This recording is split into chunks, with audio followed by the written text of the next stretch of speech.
touring ke Lombok menggunakan motor menuju sirkuit Mandalika yang fenomenal. Bapak Ibu pejabat administrator diwujudkan menjadi perubahan melalui kepemimpinan transformasional. Assalamualaikum warahmatullahi wabarakatuh. Semangat pagi.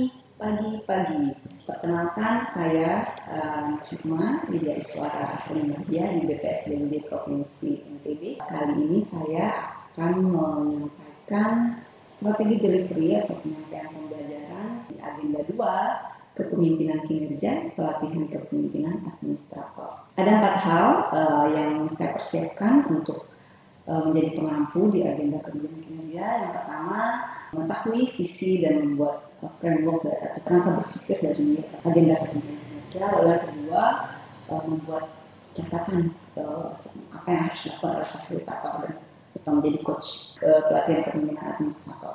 Yang ketiga tentunya menguasai subjek matternya, menguasai substansi dari kepemimpinan kinerja. Lalu yang keempat membuat action plan dan bagaimana sih pembelajaran di agenda 2. Coach ini saya selaku pengampu juga mengikuti ya coach ini bahwa seorang pemimpin atau kita masing-masing orang harus bisa melakukan volatility yang substantif complexity and rigidity di dalam dengan VUCA yang berbeda gitu ya. Semoga hal ini juga dimiliki oleh peserta pelatihan kepemimpinan administrator. Di agenda 2 saya selaras dengan apa yang selama ini saya pelajari bahwa belajar dan pembelajaran itulah hakikat dari corporate university dan itulah referensi dari learning organization.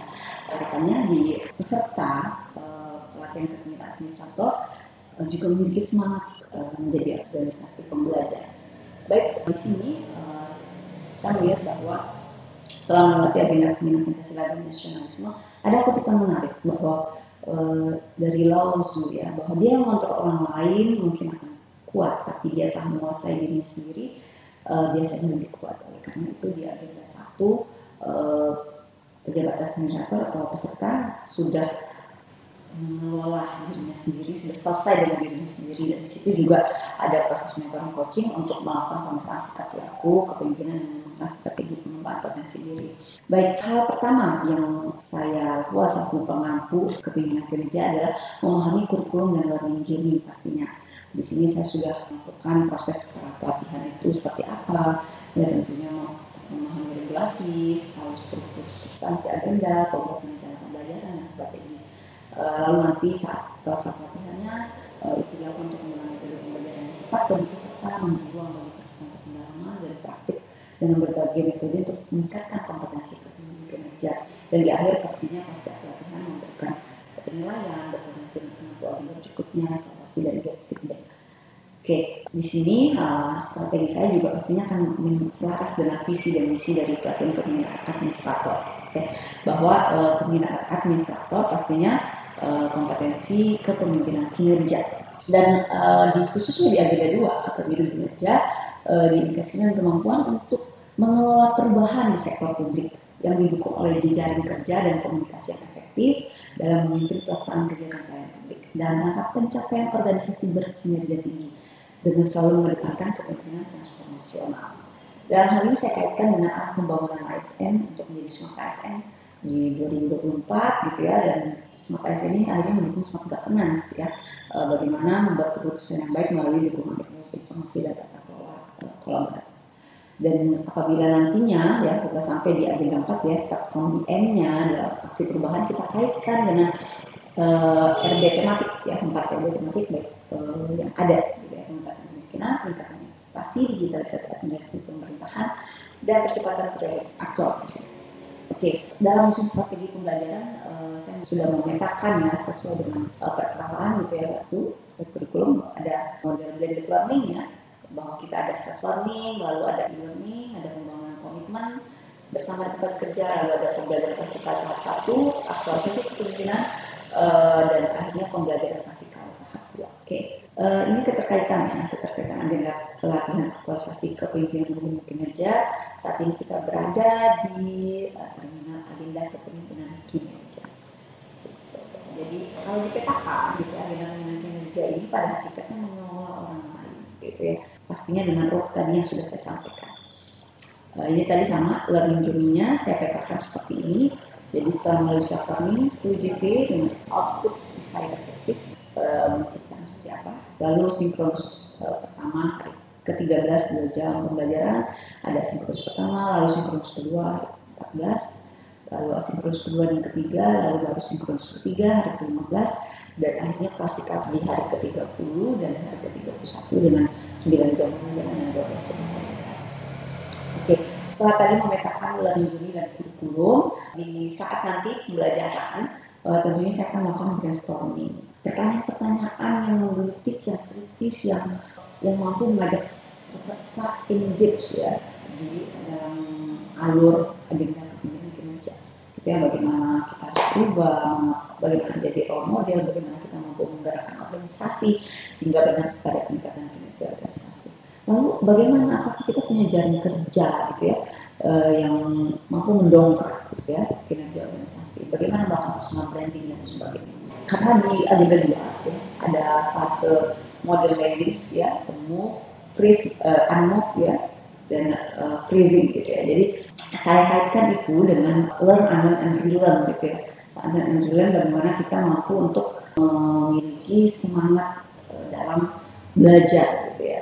Lalu ada brainstorming tentang first principle thing yang akan menjadi cikal bakal untuk pengerjaan tugas ya, tugas ini dengan video cara berpikir pada industri ya. Oke, lalu akan brainstorming juga apa perbedaan seks dan jurusan dan sebagainya. Nah setelah brainstorming juga nanti ada tebak gambar gitu ya. Lalu kita akan substansi materi, menyampaikan, tapi bukan menyampaikan secara teoritis lagi, tapi lebih kepada menggali analisis yang mampu menemukan C3 sampai C6. Ya kita memang pada prinsipnya semangat untuk men-share knowledge ya, agar orang-orang juga mendapatkan informasi, terlibat, tertarik dan akhirnya menginspirasi. Jadi karena tentunya di era VUCA tidak tahu bahwa ya kita harus berubah ya sama organisasi. Nah lalu saya juga akan brainstorming, memberikan perspektif tentang human resource ya, bahwa kita perlu agile gitu ya. Lalu mengapa kita harus mempelajari agenda kepemimpinan kinerja dan kompetensi apa yang ingin dibangun.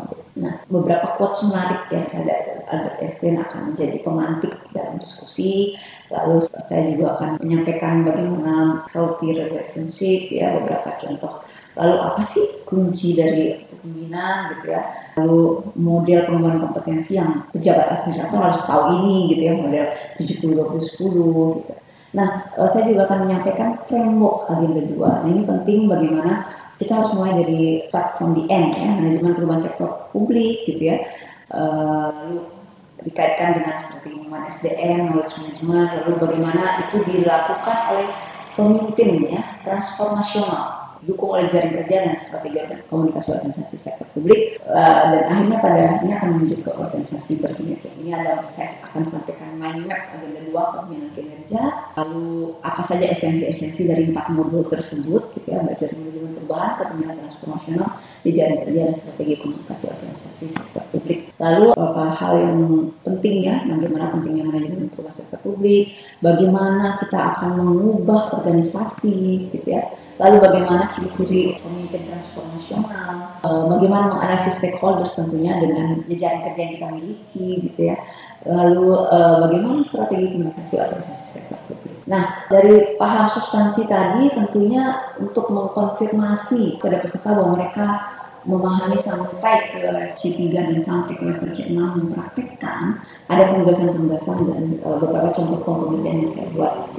Ini penugasan-penugasannya dari self learning, tugas dan e-learning tugas individu, lalu ada e-learning tugas kelompok, lalu di klasikal ada tugas individu dan kelompok yang sebenarnya sejatinya menyempurnakan dari tugas individu dan kelompok di saat e-learning. Jadi hanya menyempurnakan dan membuat itu lebih mantap ya, lebih bagus untuk dilakukan sharing session nanti. Oke, karena pada sejatinya pembelajaran klasikal itu untuk mendalami baik kegiatan diagnosa dan sosio kreatif untuk meningkatkan kinerja organisasi maupun mendalami bagaimana kepemimpinan kinerja organisasi dalam membangun jejaring komunikasi efektif dan manajemen perubahan. Oke, ini bentuk-bentuk form pengerjaan yang akan saya sediakan bagi peserta gitu ya. Diagnosa organisasi melalui design thinking, lalu bagaimana visualisasi analisis melalui diagnosa organisasi. Pada intinya Untuk menjadi pemangku agenda di pelatihan kebinaan administrasi harus melakukan hal-hal ini ya, dari yang tulis, mengembangkan metode pembelajaran, mengulang berbagai referensi terkait metode game substansi, berkoordinasi dengan penyelenggara, dengan teaching, melakukan evaluasi dan feedback secara berkala, serta benchmark ke tempat lain dalam terkait referensi. Ini beberapa referensi saya dan ini bagian dari Widya Suara di BPSDMD. Kami siap untuk berkolaborasi dengan peserta pelatihan administrator dan mensukseskan pelatihan kepemimpinan administrator sesuai dengan ruhnya, sesuai dengan kurikulum yang telah kita lakukan. Terima kasih. Wassalamualaikum warahmatullahi wabarakatuh.